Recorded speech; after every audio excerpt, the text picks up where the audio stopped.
विरोधी अपराध बंद करो। हजारों हजार लोग न्यूयॉर्क की सड़कों पर उतरे हुए हैं। फ्रांस की सड़कों पर लाखों लाख लोग हाल के दिनों में कल परसों उतरे थे। और पूरे दुनिया में जो फिलिस्तीन में जो जनसंहार हो रहा है, हजारों हजार लोग जो मारे जा रहे हैं, पूरे दुनिया की जो लोकतांत्रिक जनता है, जो शांतिकामी जनता है, वो शांति स्थापित करने के लिए यूएनओ से कारगर हस्तक्षेप के लिए पूरा जो लोकतांत्रिक पूरे दुनिया का जो जनमानस है उससे अपील कर रही है। पूरे लोग एकजुट हो रहे हैं कि इसको तुरंत रोका जाए, इस युद्ध को रोका जाए, इस बर्बादी को रोका जाए और मानवता का जो जनसंहार है उसको रोका जाए। हमारी पार्टी भी उसके साथ है और इस मंच से हम लोग के रैली में भी इक्का दुक्का ये नारे लगे और एक साथ हम लोगों ने इसका विरोध किया। तो हम इसका प्रबल विरोध करते हैं जो फिलिस्तीन में जो इजराइल के द्वारा हो रहा है उस जुर्म का रोका जाना चाहिए। और हम आपसे कहना चाहेंगे कि ये इजराइल और फिलिस्तीन की बात नहीं है, ये हमारे आपकी अपनी बात है।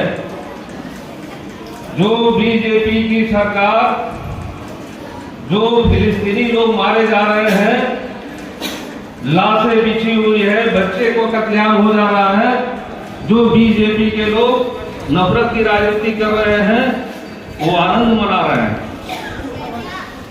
आप सोच सकते हैं कि कौन ऐसा आदमी होगा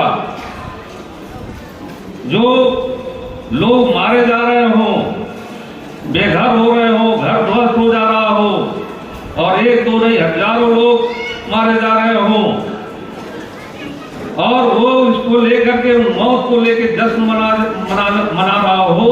मोदी की सरकार ने इजराइल को समर्थन दिया और कुछ लोग जश्न मना रहे हैं बीजेपी के। तो आप सोच सकते हैं कि उनके हाथ में देश कितना सुरक्षित है। वैसे लोग जो राक्षस मनोवृत्ति के, उनके हाथ में कोई देश सुरक्षित नहीं है।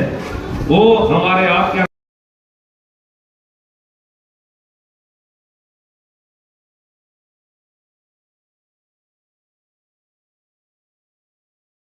अत्याचार हो रहा है, भाई को गोली मार दी जा रही है, मणिपुर की हिंसा रुक नहीं रही है। वहां किसकी सरकार है? किसकी सरकार है मणिपुर में? वो लोग क्या कर रहे हैं वहां? इसी ढंग की कार्रवाई के सपोर्ट में उतरे हुए हैं। वो सारे जगहों पर नफरत की राजनीति करने वाले लोग, वो कोई बॉर्डर का सवाल खड़ा करके, जमीन का सवाल खड़ा करके और चारों ओर का जब जरूरत पड़ेगी तो वो कत्लेआम का दौर चला सकते हैं। ये बीजेपी उसी ढंग की पार्टी है। अब आप सोच सकते हैं कि यहाँ जो 18,000 करोड़ रुपया, 18,000 एकड़ बीघा जो जमीन दी जा रही है APDCL के नाम पर, सोलर प्लांट के नाम पर, वहां कहा जा रहा है